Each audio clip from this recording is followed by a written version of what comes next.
Jadi banyak hal di timur yang membuat aku sangat bangga dan aku pikir dan alamnya yang hebat dan udaranya segar. Aku sih ingin mengadakannya di sana karena aku perhatikan giatnya Mas Bara dengan teater-teater Mas Bara tuh menarik kan. Apa sih kayak open space apa sih teater gitu stage kan. So it's gonna be nice one gitu kalau dilakukan di sana. Gitu. Apalagi ya kenapa? Alam timur Indonesia itu memang the real poetry, puisi yang sangat menggugah gitu. Puisi yang sangat indah dan kembali begini, aku tuh juga memang harus dekat ke alam dan laut karena salah satu bab itu menceritakan tentang filosofinya ketika Ikarus, ya kan, memaksa ayahnya si Daedalus ini membuat sayap karena dia ingin terbang ke beberapa pulau indah di Yunani. Lalu ayahnya yang sangat cinta kepada anaknya ini bilang, oke, saya buatkan sayap, tapi janjilah kamu tidak akan pernah menghampiri matahari, gitu kan? Jadi begitu sayap indah itu dipasang gitu dan dia bisa terbang, dia kan senang sekali nih si Ikarus nih. Dia terbang, dan dia makin melihat matahari dia makin kagum gitu. Nah ini ada prinsip atau filosofis yang diajarkan, yaitu dia mendekat, terus dia lupa bahwa itu kan sayap buatan. Jadi lilin-lilin yang melekatkan sayapnya itu berguguran dan akhirnya dia jatuh ke laut. So, the moral of the story, terbanglah. Sepertinya saya nggak asing deh dengan caption ini ya. Kayaknya ini menjadi salah satu sequel yang di dalam Kepak Cinta Pengawal Langit. Oh iyalah, harus dong. Terus, pokoknya menarik deh. Ada sastranya, ada sastra Yunaninya, ada sejarah Indonesia kunonya. Ini juga menarik ya Mas Bara. Aku tuh agak gemes misalnya ketika Presiden Jokowi menyatakan kita tuh akan menjadi negara poros maritim gitu kan, which is what 2014. Kemudian saya bilang ketika poros maritim artinya poros dirgantara dong, poros permukaan. Hampir semua ketika saya buatkan konsep the outward looking defense atau pertahanan yang menghadap keluar, menghampiri musuh di sana, bukan menunggu dipentung baru kita kayak keluar kekuatan ya. Nah itu orang bilang, nggak mungkin Bu Koni, kita kan bukan begini, nggak mungkin. Nah, saya memperlihatkan ya kayak sejarah Jepara. Saya udah tulis di Aku Adalah Peluru kan, sebenarnya di Aku Adalah Peluru di Jepara itu ada. Tapi kemudian ini juga aku mengangkat Ratu Sima. Ratu Sima juga seorang ratu yang nggak terlalu banyak diangkat, padahal dari Jepara lagi nih. Apa? Dari Jepara lagi, Ratu Sima. Ya, jadi gini, Jepara itu kan punya 3 perempuan hebat. 4 kali sebentar lagi juga Bu Reri mungkin ada patungnya di sana. Jadi Ratu Sima, terus Kalinyamat, Ajeng Kartini. Nah, sekarang wakil ketua MPR kita juga dari sana. Terus aku juga mengangkat perempuan-perempuan tokoh-tokoh hebat seperti Cleopatra. Terus Sheba, ya kan? Bukan Cleopatra Raja kan? Boleh juga itu. Lucu juga kalau itu satu diangkat. Tapi ngomong-ngomong Mbak Koni, kenapa sih selalu menarasikan karya-karya Mbak Koni itu dengan menjadikan kaum perempuan dalam sejarah peradaban dunia ini sebagai inspirasi utamanya itu? Kenapa misalkan nggak pahlawan laki-laki aja yang diangkat, yang diceritakan gitu? Karena dunia kita ini kayak banyak dunia yang dikuasai laki-laki dan selalu laki-laki seperti yang merasa dia yang lebih berhak gitu. Nah, tapi aku juga satu hal, aku nggak selalu percaya bahwa gender misalnya di DPR harus ditentukan sekian persen atau di partai harus sekian persen. Itu juga aku nggak percaya. Jadi aku lebih mau bahwa perempuan hebat itu lahir karena dia hebat, bukan karena mengejar kuota kesetaraan perempuan, bukan mengejar kuota yang harus dipenuhi persyaratan politika, partaikah, apakah. Karena begini, perempuan hebat itu akan keluar sebagai perempuan hebat no matter what. Kita angkat Ibu Mega. Ya, ini kita bicara pemimpin negara. Nggak banyak pemimpin negara perempuan bisa jadi pemimpin negara, ya kan? Saya masih ingat ketika Bu Mega itu diangkat atau menjelang diangkat, itu banyak sekali penolakan, baik dari faktor ideologis, baik dari faktor lain. Contohnya bahwa nggak boleh dalam Islam perempuan, ya, kayak gini-gitulah.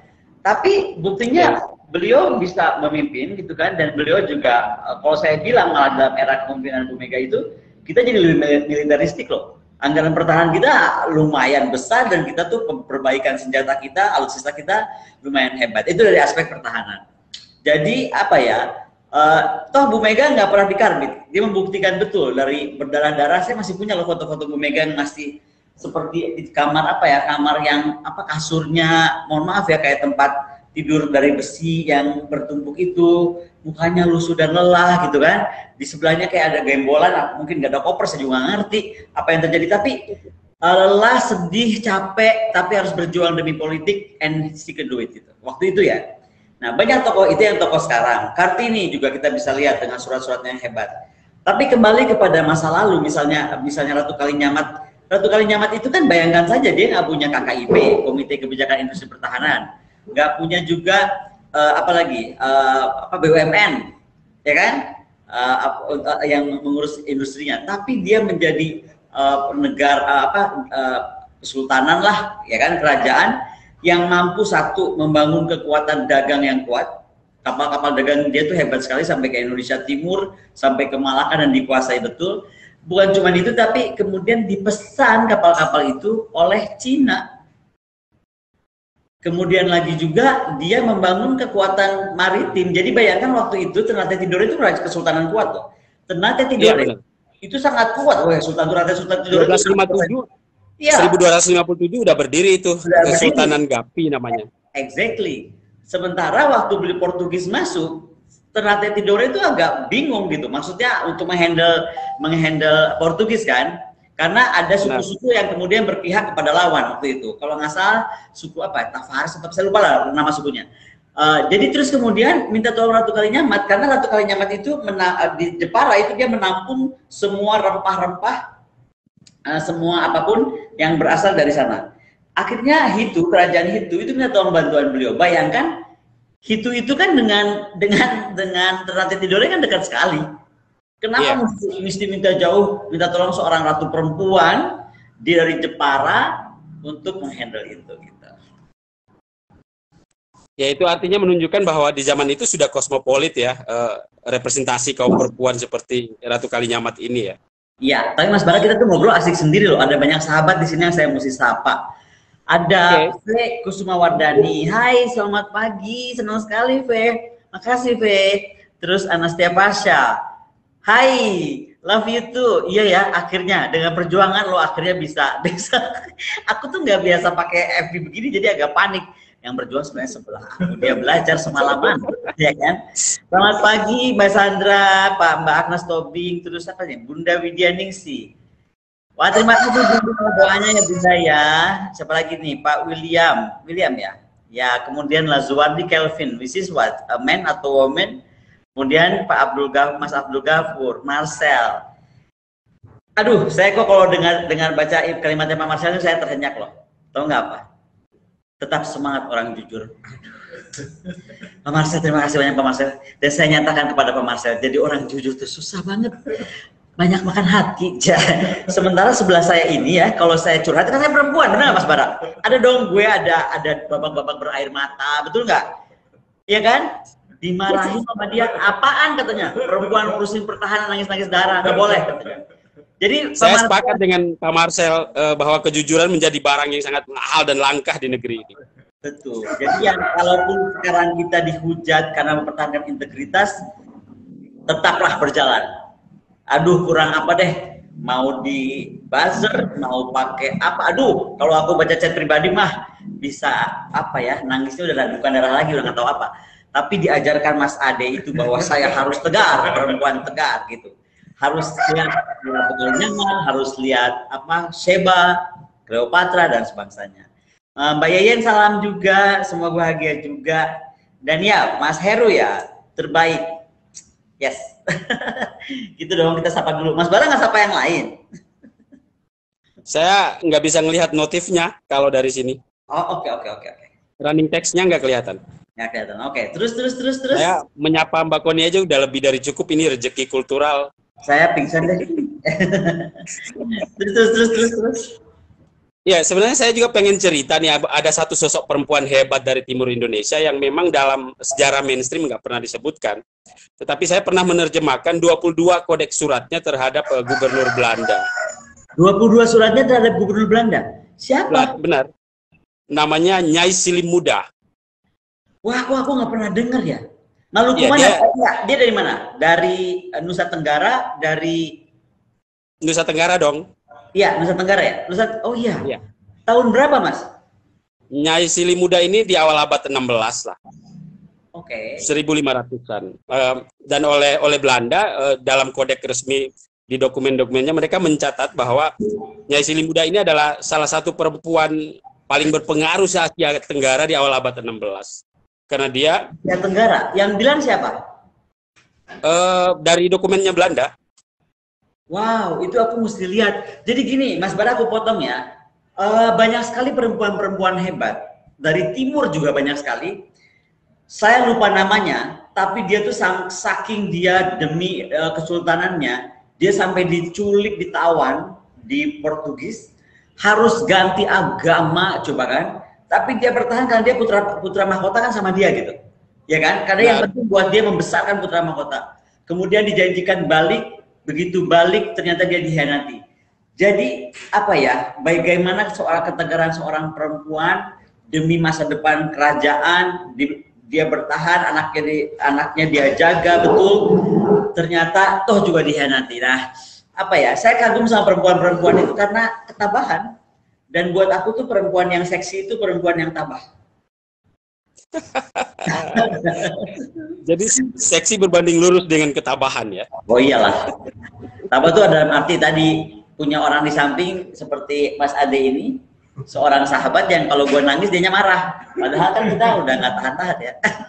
Kalau tabah dalam perspektif puisi itu tabah menerima segala tiba dan kepergian. Wih, baca saja dong tentang tiba dan kepergian. Beneran mau aku bacain nih? Iya dong. Yeah. Kayaknya saya nulis puisi ada kurang lebih ya 20 puisi deh, yang semuanya tentang Mbak Koni. 20 ya. Oke. Mau baca yang mana nih? Ya, kayaknya puisi favorit nih kepada Raha Kundini deh. Oke, kita dengerin. Mungkin sahabat-sahabat kita ada yang belum mendengarkan. Coba Mas Bara baca dengan penuh perasaan. Ini dari buku Mbak Koni yang lalu ya, novel juga nih. Novel ya. Sebatu gunung tabahmu, nama-nama membilang diri dan suara-suara mengetuk pintu bilikmu. Maafkan yang kuning gading, yang hijau lumut. Ampunilah yang lempar batu sembunyi tangan, yang menikam jantung malam, yang menyebar api di rerumputan kering. Cintamu jua segala cuaca dan kerling mata. Raha Kundini, sebab masa lalu bukan candu, bukan jurang.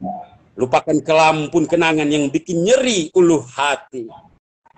Di biru laut matamu kini, kukirimkan riak-riang buih-buih, mata ikan yang tak pernah menyerah pada gemuruh ombak. Raha Kundini, berenanglah dengan senang di dasar sajakku yang tenang, menyeberanglah dengan lengang. Aduh, Mas Bara kalau udah baca sajak udah deh. Aduh, semua orang kelepek-kelepek. Coba tanya pemirsa, pasti kelepek-kelepek kalau udah denger Mas Bara baca itu. Indah sekali Mas Bara, terima kasih. Iya, jadi memang saya kira pilihan Mbak Koni memilih genre sastra untuk membumikan gagasan-gagasan pertahanan itu udah jalan yang benar. Begitu ya. Jadi kayaknya lebih ringan orang menerimanya kan, padahal kan itu sesuatu yang berat. Nah, seperti di sini kenapa judulnya adalah Kepak Cinta Pengawal Langit? Karena saya bicara tentang ruang udara. Kalau yang waktu Aku Adalah Peluru kan tentang kekuatan maritim, bagaimana sebuah visi negara maritim dibangun kan.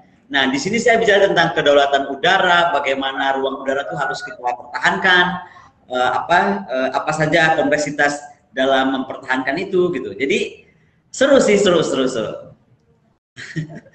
Ya, dari judulnya udah kelihatan ini dirgantara banget gitu. Dirgantara banget. Saya jadi deg-degan untuk membuka halaman pertamanya nih. Dirgantara banget dan berdarah-darah banget seperti tadi dibacakan sajaknya. Pasti pada penasaran ya. Harus dong, harus penasaran. Bukunya sendiri lagi proses final layout.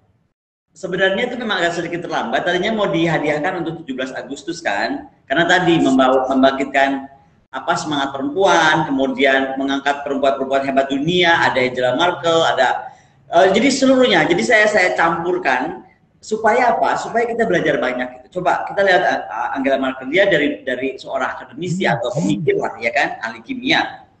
Terus berpartai, dan dia kemudian ketika dia step out kemarin itu bagaimana seluruh Jerman menangisi kepemimpinannya, itu kan dahsyat gitu. Ini ngambil tema biru lagi. Kenapa? Ngambil tema biru atau apa? Biru lagi? Enggak. Itu karena ada kata cinta. Oke. Yang diambil warna merah hati. Wow, merah hati. Merah hati, gitu. Dan kepak sayapnya tuh saya ambil kepak sayapnya si Ikarus itu. Ketika dia sudah hampir habis sayapnya, tinggal beberapa saja, dan dia sedang menukik menuju bumi itu kira-kira. Seru ya? Sayap yang menghunjam hati itu ya. Sayap yang menghujam hati. Menghujam hati dan harus menunggu berapa tahun ya? 8 tahun ya? 8 tahun. Untuk dinyatakan dalam sebuah tulisan.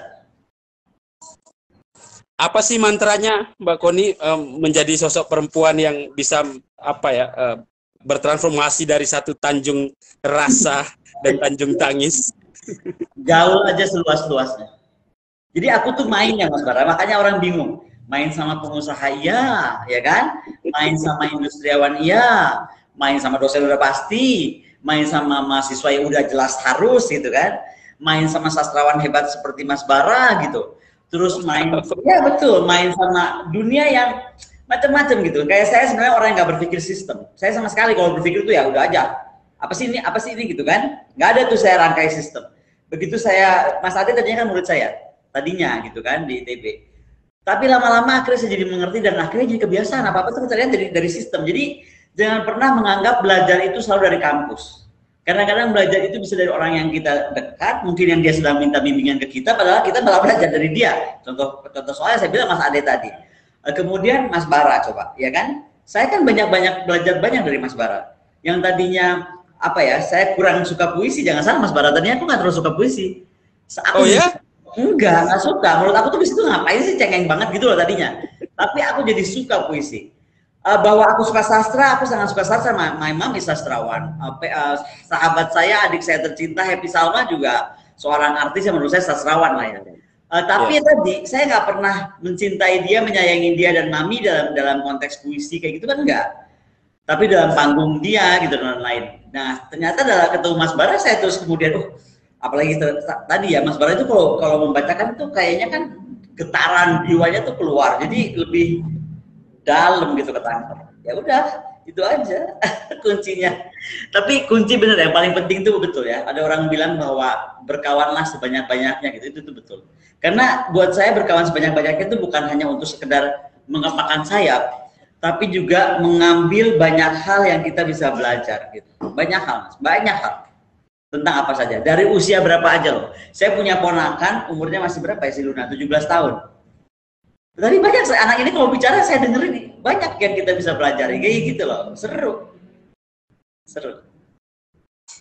Iya. Dan itu saya kira salah satu kelebihan Mbak Koni yang menurut saya sangat khas gitu loh, bisa berbaur dengan berbagai kalangan, selalu membawa suasana ke nuansa yang penuh dengan kegembiraan gitu. Mas Bara, aku ingat ya waktu aku jadi murid masih S2 ya di UI kan, waktu itu menhannya Pak Yono Sudarsono. Saya menjelang berangkat ke Israel untuk penelitian S3 kan. Terus Pak Yono panggil saya ke Kementerian Pertahanan, Mbak mau ke mana Israel? Kita nggak punya hubungan diplomatik, Mbak nggak boleh cerita ya. Saya izinkan tapi nggak boleh cerita gitu kan. Terus nggak boleh juga bersosmed. Waktu itu kita belum ada FB, belum ada, atau udah ada saya belum ikutan. Tapi waktu itu tuh ada PET ya. PET, BBM. Ya. PET. Pokoknya lupa lah kayak gitu.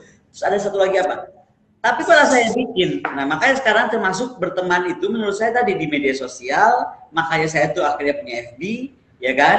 Kemudian ada IG juga kan. Yang saya belum punya tuh TikTok, karena nggak tahu mau ngapain saya di TikTok. Kayaknya saya kayak kurang pas kalau untuk TikTok. Meskipun udah diajak, ada ahli geopolitik dari Prancis, sahabat saya di PDIP,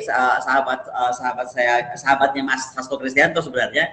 Ini orang pinter banget, dia beberapa kali, Mbak, kita ngomong geopolitik, dia ahli geopolitik, ngomong geopolitik, aku ngomong pertahanannya di TikTok, tapi sampai sekarang belum kejadian. Nah, moga-moga lah saya akan memasuki dunia TikTok segera. Memang dunia harus beradaptasi dengan platform media baru ini ya, Mbak Goni. Betul. Gitu. Terus Mas Bara, by the way kita udah berapa lama ngobrol? Ntar pada bosen nggak? Mas Bara belum bisa baca ya? Aku bisa baca. Apa tadi ininya? Pesan-pesan. Kita kan harus apa lagi loh Mas Bara? Jadi nggak hanya dua arah begini. Sayang harusnya ada satu teknologi yang mereka bisa langsung bersuara juga. Apa ya? Belum ada ya? Nah, nih dari Pak Amin, Mas Amin, terus mata pensil sehat juga, Peters Raja jualan sehat terus, Abang Bara Pati Raja sehat katanya, Arianto Muzi Yola, oke terima kasih sangat, smart itu kagak kuat maka apa nih terengang, lucu banget sih. Terus Maria Yosef Fernandez, selamat siang karena sapa Mas Bara juga loh, selamat itu siang. Dari Timur Leste loh Mbak Goni. Kenapa? Dari negara tetangga itu dari Timur Leste. Maria Yose. Oh ya, halo Maria. Aduh senang banget dari Timur Leste. Berarti saya sama Mas Bara mesti main-main ke Timur Leste, betul nggak? Kita ajak Mbak Krisdayanti, Mbak Mas Hendra Son Amor, Eke Ratu dari Kerajaan Moronene, Sulawesi Utara berperang melawan Belanda sampai mati. Nah kan ada lagi kan. Jadi yang kayak gini nih, ini memang fungsinya kita punya giat seperti ini yang ini kan didorong sama Mas Bara loh. Sebenarnya kita tuh gaptek banget nih apaan, aku langsung tanya Ade apaan sih tuh, gua nggak tahu. Makanya Mas Ade tadi malam berjuang keras bisa mengadakan acara ini karena ini kita dapat suatu ilmu baru ya, atau data baru, dan ini akan menarik. Saya nggak tahu ya Mas Hendra Son Amor, saya mau tanya cerita aja ya. Kali Nyamat itu dianggap legenda tadinya, ya kan? Semua orang bilang dia legenda, nggak ada bukti, nggak ada apa, mitos, apalagi dikaitkan dengan katanya dia telanjang, padahal maksudnya bukan telanjang, dia itu seorang ratu yang meninggalkan semua kemegahannya untuk merenung dulu gitu kan.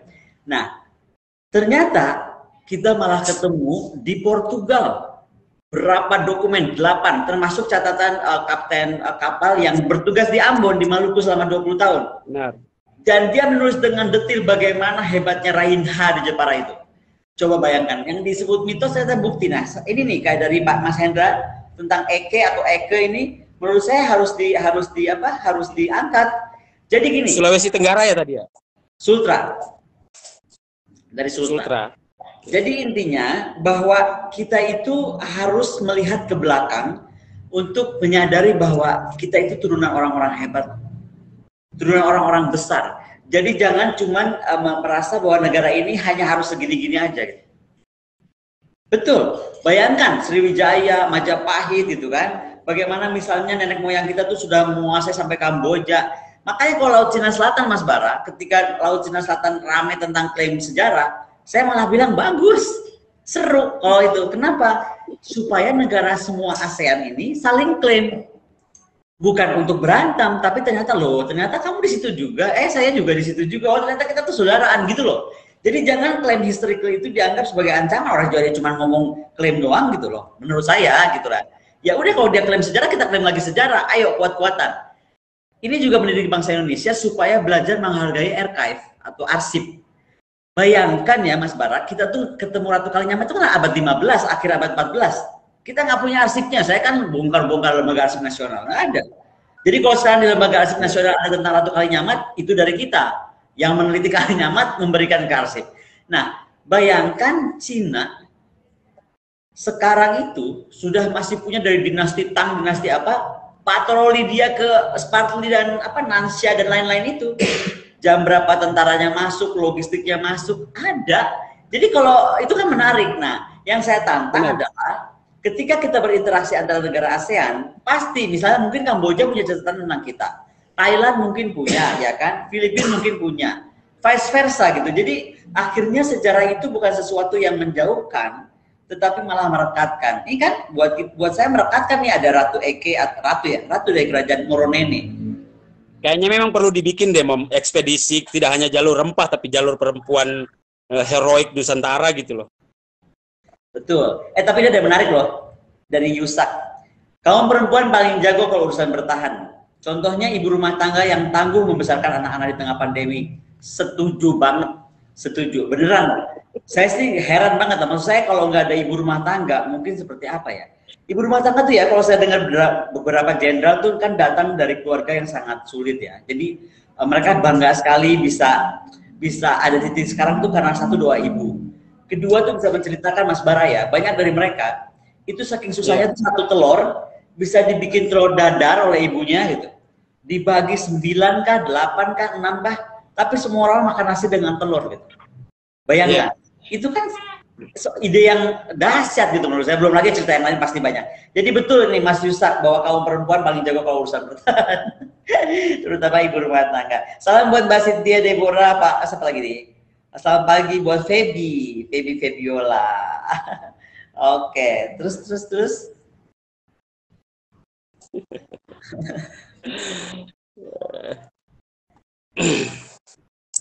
Menarik itu Mbak kalau dibikin semacam riset yang agak serius gitu loh, mendokumentasikan tentang kisah-kisah yang selama ini tidak masuk di dalam konsep sejarah mainstream itu. Memang khusus untuk kaum perempuan sih sebenarnya. Saya berharapnya begini Mas Bara, kalau saya kan tertarik sama perempuan yang hebat di maritim sebenarnya.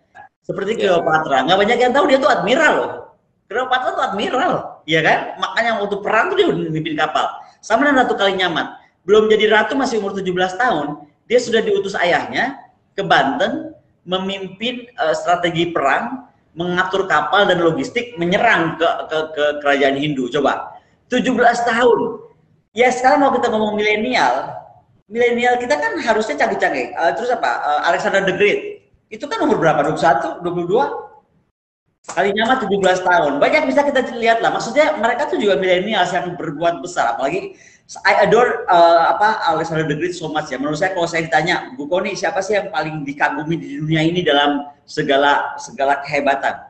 Saya tuh kagum banget sama Alexander the Great. Betul ya. Ganteng, muda, pinter, gurunya hebat-hebat, ahli perang ya kan. Tapi yang paling canggih itu keberaniannya. Dan itu yang mungkin kita harus terus tularkan ya, bahwa tidak ada yang tidak mungkin. Tidak ada yang tidak mungkin. Ini penting nih buat semangat kita lagi menghadapi pandemi yang panjang. Banyak sekali orang yang kemudian mungkin terpatah-patah hatinya, terpatah-patah semangatnya. Maka cerita-cerita besar yang mungkin saya angkat juga dari Kepak Cinta Pengawal Langit itu bisa mengingatkan kita bahwa memang hidup itu adalah perjuangan. Bahwa hanya orang-orang berani, catat Mas Bara ya, hanya orang-orang berani dan bukan pengecut yang bisa menundukkan kehidupan. Itu paling penting. The moral of the story. Saya dengar kabar nih dari koran sebelah, koran sebelah. Katanya Kepak Cinta Pengawal Langit ini diramu dari ini ya, semacam kode-kode surat klasik gitu loh.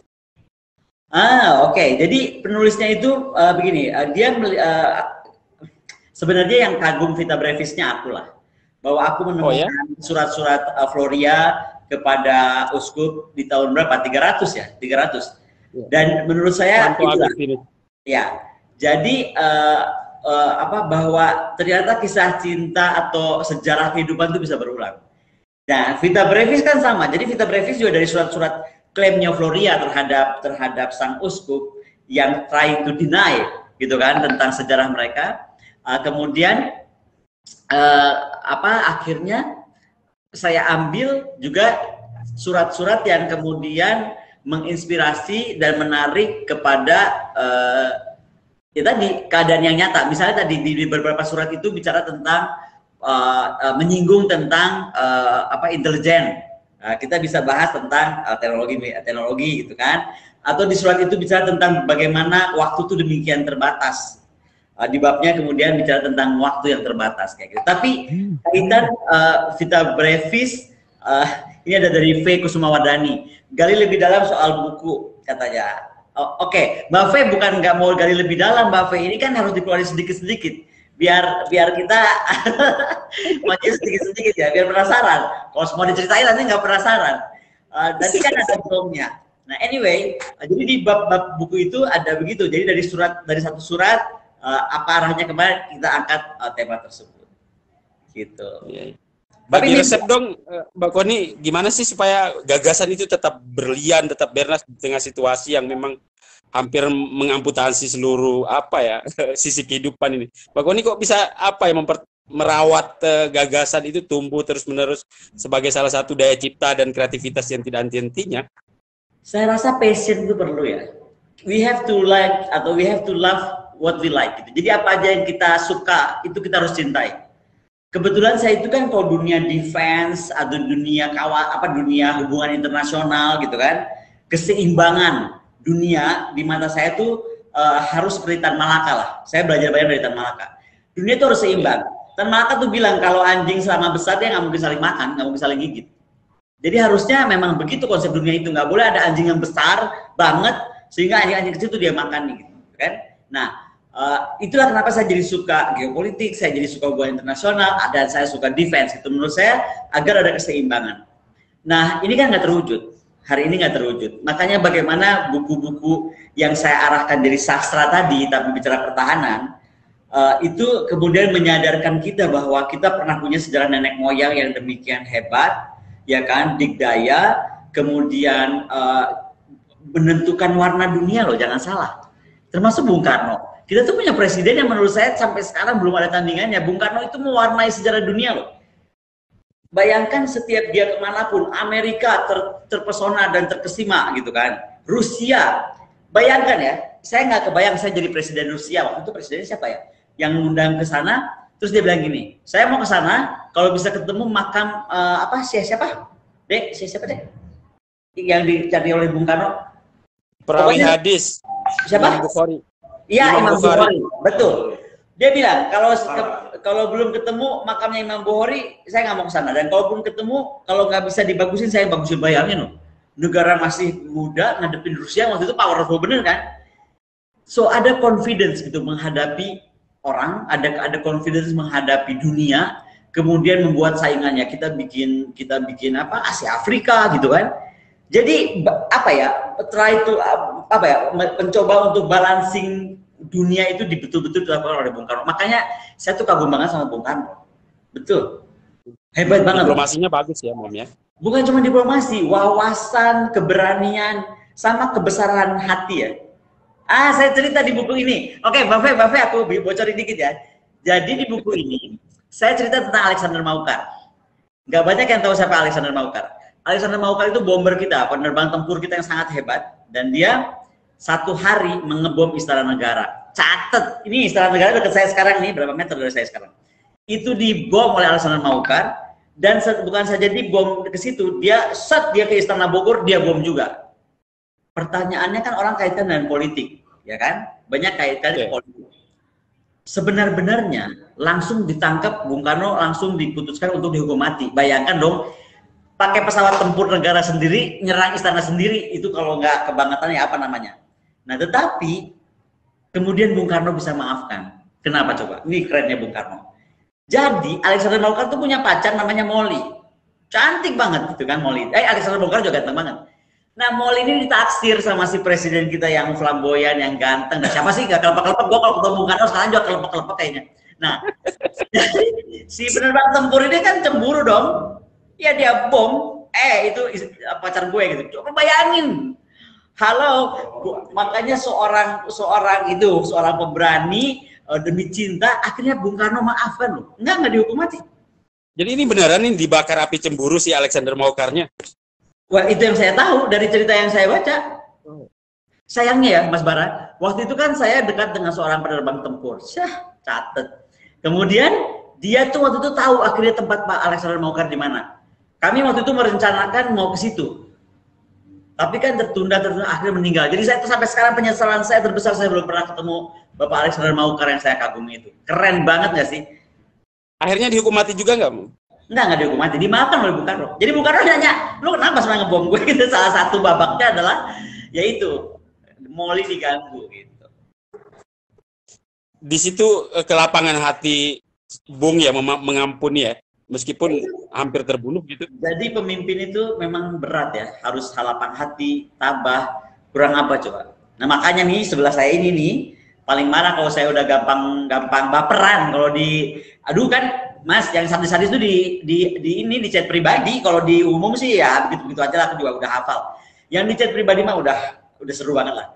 Jadi kalau udah gitu dia ngomong apaan sih baperan, katanya Presiden Soekarno nggak baperan, Pak Jokowi nggak baperan, belajarlah dari pemimpin kita nggak ada yang baperan. Oke deh, kalau lu mau baper jangan jadi pemimpin, katanya. Oh iya juga, benar juga ya.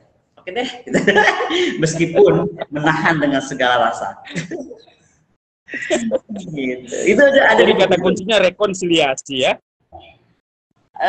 Rekonsiliasi bisa, terus kebesaran hati itu penting.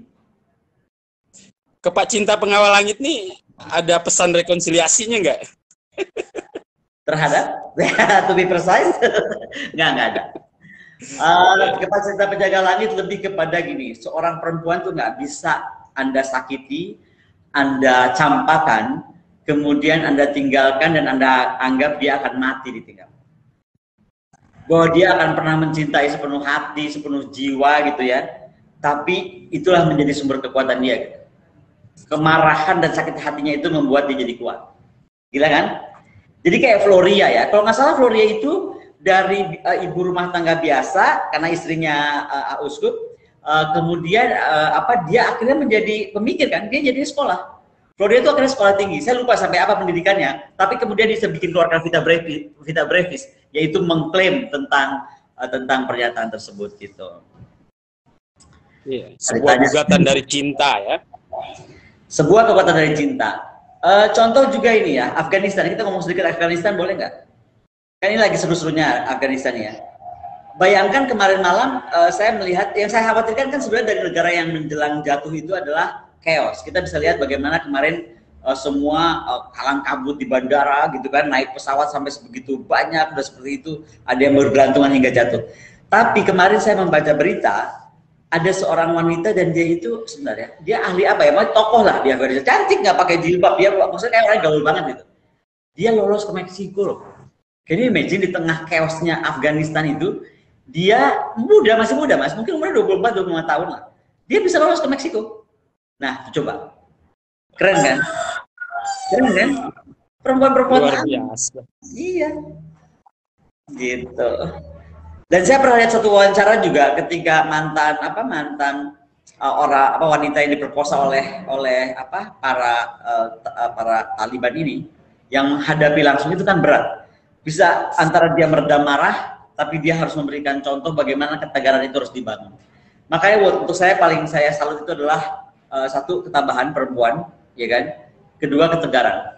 Jadi jangan pernah merasa bahwa apa yang menghantam kita, membunuh kita, menyakiti kita, itu akan membuat kita luluh lantak dan binasa. Enggak. Malah itu menjadi sumber kekuatan. Wow. Kekuatan yang tidak terperi.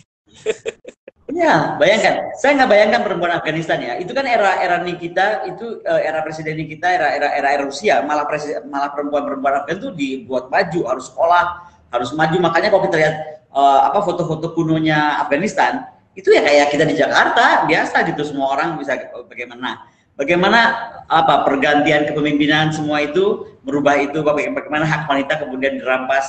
Nah, bagaimana sekarang nanti kita lihat sejarahnya dirampas lagi. Kita saksikan aja. Tapi saya akan selalu berdoa bahwa banyak perempuan-perempuan hebat itu terus dilahirkan. Karena saya percaya mereka mampu merubah dunia. Gitu. Wow. Mom, ini satu pertanyaan lagi nih. Ya. Kalau ke Pak Cinta udah terbit, diundang bedah buku di NTT, kira-kira berkenan nggak ya? Ya bukan nggak berkenan lagi, saya sangat berkenan. Orang saya lihat Mas Bara tuh dengan video-videonya di pinggir lautnya, gila ya, lautnya tuh langitnya tuh biru bening gitu, kayak nggak ada sama sekali, nggak ada polusi. Air biru lautnya juga beda banget sama air Ancol misalnya kan. Aduh, saya rasa saya memang harus launching di sana, dan kembali saya ingin bergaul dengan sastrawan alam tadi yang panggungnya saya lihat dari bambu gitu kan. Keren. Dan gini ya, banyak mungkin orang nggak tahu, di timur itu, termasuk saya kan anak adat dari Somlaki, ya nggak banyak yang tahu kan. Nama saya kalau di Tanimbar, Kamakini Oratmangun. Jadi kakak angkat adat saya itu adalah Dubes Oratmangun yang sekarang sedang menjadi duta besar di Cina. Terus nama saya itu Kamakini, Mother Earth, gitu loh. Di sana saya banyak belajar sebenarnya. Waktu itu kan saya sedang di MIT. Waktu di MIT sebelum kami lulus, kami itu harus bikin sebuah project singkat. Ketika kamu jadi pemimpin, apa yang akan kamu bikin gitu. Nah, waktu itu saya melihat Darwin itu membangun base pertahanan pertama kan. Dan Somolaki itu depan-depanan, ya kan? Jadi saya pikir apa yang saya mesti bikin ke sana? Saya mesti merubah orang Tanimbar untuk lebih paham, gitulah. Kita kan suka soal nilai-nilai modern, apalagi belajar di MIT kan orang kayaknya udah, gitu. Iya. Tapi sampai di sana Mas Bara, saya nggak bisa bicara. Ternyata kita yang mesti lebih belajar banyak dari kebijakan dari apa local wisdom. Saya mau ceritakan. Ini pulau yang saya sedang salah satu dipromot menjadi pulau destinasi. Semoga dia nggak rusak ya. Itu pulau, itu kayak Santorini. Semua putih. Jadi semua seragam, semua putih. Gerejanya itu ada di tengah-tengah. Jadi ini tuh jalan ya. Nah, terus ujungnya itu gereja. Itu kalau sore, semua tuh tertib mengeluarkan kursi plastik. Tau nggak mas? Kursi plastik yang hijau itu. Direnteng, terus nanti nyanyi sayup-sayup suara gereja gitu segala macam. Saya ngomong dong sama kepala sukunya itu. Di sini TV ada nggak di semua rumah? Enggak bu, hanya ada satu di tempat tempat berkumpul itu. Saya bilang kenapa? Karena memang hanya sanggup beli TV itu kan. Mereka kan hanya punya ilmu punya kebijakan yang nggak boleh mengambil ikan sembarangan. Jadi setiap tahun tuh ada batasan. Nah, untuk menjaga lingkungan atau mengecat semua putih dan lain-lain, ada upacara khusus mas setahun tuh, sekali atau 2 kali. Yang perempuannya hanya pakai apa sih? Pakai lidi ya, semacam lidi diikat, dilempar. Nggak tahu saya pakai jampi-jampi dan doa apa. Itu kayak cerita Hans Andersen bawa tikus. Kalau Hans Andersen kan tikus ikut. Kalau ini semua ikan ikut. Gitu. Nah, hasil ikan besar-besaran itu dijual, kemudian dipakai untuk komunitas. Nah saya tanya, terus kalau anaknya 2, dia ngambil ikannya berapa? Ya buat anak 2, anak 4 ya anak 4 coba. Terus saya tanya, kenapa nggak lebih gitu dijual? Jangan mengganggu alam, kita ambil aja kepada alam itu apa yang kita perlu. Gila nggak? Saya tuh sampai ngomong. Nah waktu saya bilang, loh kalau sasinya cuma setahun sekali kan cuma punya TV 1. Ya udah sebulan sekali aja sasinya saya bilang. Upacara sih ngambil ikan itu. Jadi semua orang bisa punya TV. Jangan katanya, nenek moyang kita marah. Nggak boleh. Coba mas, dipertahankan sampai sekarang. Sebentar. Ini ada, saya mesti baca karena panjang. Dari Mbak Maria Yosefa Fernandez. Ibu terlahir sebagai perempuan, tapi akhirnya menjadi ahli militer. Kita tahu bahwa mindset orang kebanyakan, militer itu identik sama laki-laki. Yang mau saya tanyakan, apakah ibu pernah mengalami permasalahan berkaitan dengan kesetaraan gender? Mungkin lebih kepada gini, ada yang merasa bahwa tahu apa sih perempuan gitu tentang pertahanan, tahu apa sih perempuan tentang militer gitu. Ya tapi ya tahu apa ya, saya bisa buktikan pendidikan saya mbak, saya betul-betul dari awal S1, S2 ya sebenarnya S1 awal saya tuh waktu saya sekolah di Australia kan desain banget.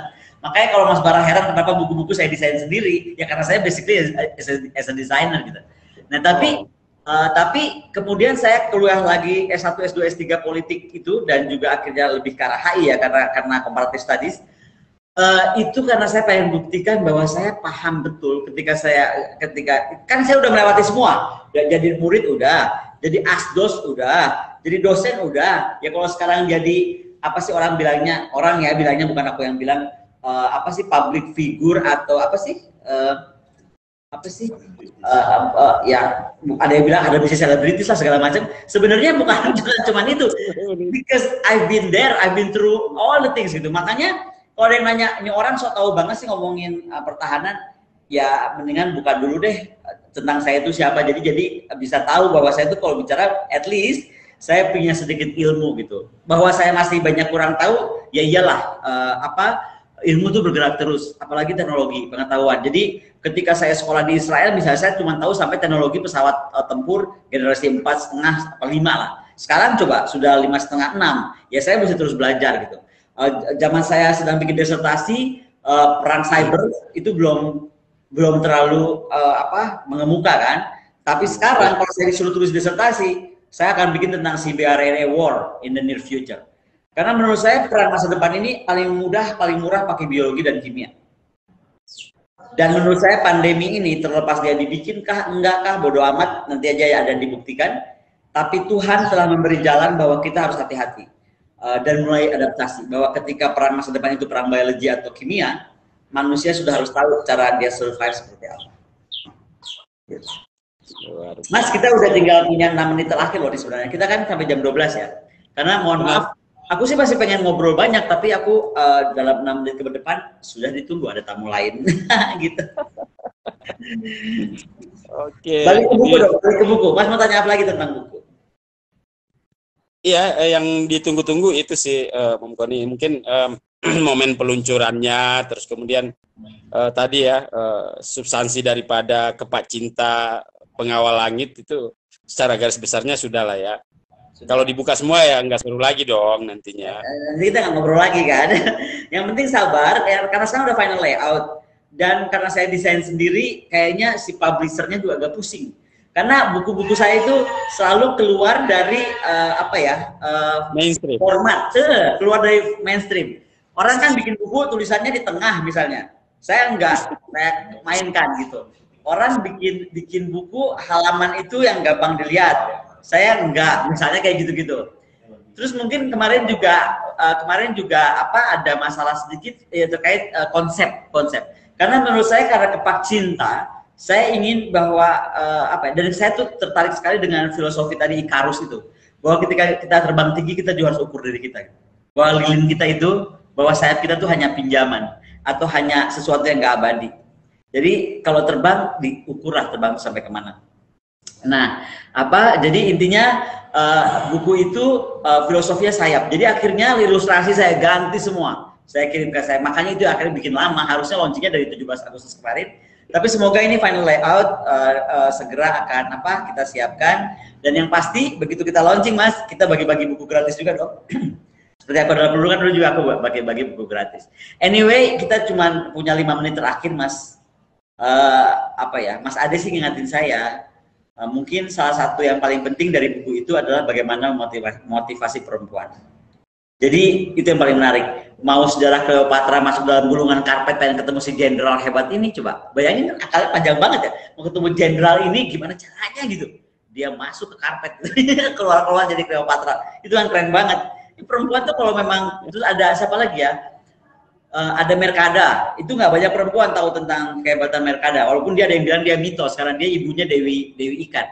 Saya campur aduk antara the real woman, mitos, apapun itu, tapi ini tentang perempuan-perempuan hebat dan visionary gitu. Merkada kalau dibilang mitos, banyak sekali sejarah 5 agama menulis tentang itu. Babilonia mengangkat cerita tentang itu. Jadi dan itu Ratu Sima kalau saya lihat dari patungnya itu pasti very powerful karena patungnya tuh perfect bener. Sudah sama ya, kalau berarti kan dia dibuat dengan demikian serius gitu. Perempuan-perempuan yang menginspirasi. Gitu Mas Bara. Luar biasa. Terus Mas Bara kapan pulang? Atau kapan ke Jakarta? Berarti kalau enggak saya yang mesti ke sana ya launchingnya. Oke deh. Berarti kita undang dari timur-timur. Siapa tadi? Buffet. Kawan-kawan kita di timur. Gitu Mas Bara. Oke Ibu Koni. Thank you banyak ya sudah memberi satu insight yang sangat luar biasa. Tidak hanya bernas dan cerdas tetapi juga sangat puitik lah. Ini tangguh di kelir batin. Kalau kata Mas Bara, tangguh di kelir batin. Mas, ini permintaan aku terakhir. Berarti supaya enak dan saya menyatakan terima kasih untuk teman-teman yang udah hadir mendengarkan. Tolong Mas Bara juga baca sajak lagi dong. The closing one. Sajak lagi dong Mas Bara. Karena Mas Bara itu menggetarkan banget kalau udah baca sajak. Sekalian kita closing kan? Oke, saya pilihkan ya. Judulnya Perempuan Batu Seribu Malam. Aduh, itu aku suka banget. Untuk rintik hujan, Koni Rahakundini Bakri. Suaramu seperti bom bunuh diri membangunkan sebuah negeri yang sedang bermimpi. Sebuah negeri yang sibuk dengan lalu lintas kebohongan, korupsi, tenda pengungsian, Tuhan dan hantu. Suaramu seperti gelombang nasionalisme yang gaduh, membangunkan para kurcaci yang mencium kupingku dengan laras pistol. Yang bicara di televisi mencintaiku seperti iklan sabun mandi. Perempuan batu 1000 malam, kau memelukku seperti seseorang yang pergi untuk tidak kembali. Seperti sebuah kota yang hanyut di dalam banjir. Seperti kubur. Kau buat aku lupa dan meluap. Kau buat aku lupa bagaimana cara memasak telur dadar, membuat dodol yang diimpor lewat pikiran kita. Darahku telah mendidih, betapa banyak kejahatan digoreng matang di meja rapat. Suaramu membangunkan aku, membangunkan ingatan akan kenangan pada laut pasang. Betapa cantik sanggul rambutmu yang mekar seperti bulu-bulu cendrawasih. Udara basah, dan aku menulis puisi yang tak pernah aku unggah. Aku takut huruf-huruf mengobarkan api, sebab di negeri ini bahasa telah diringkus menjadi senjata yang paling mengerikan. Wah, terima kasih sangat Mas Bara, terima kasih sangat. Aduh, Mas Bara benar-benar ya. Jadi dari semua puisi Mas Bara itu ya, aku paling suka itu sebenarnya 2, dan salah satunya ini. Itu aku ingat Mas Bara ya, kita duduk di rumahku yang putih itu, di bawah, rambutku masih panjang, tersebar-sebar angin, dan Mas Bara menganggapnya seperti bulu cendrawasih.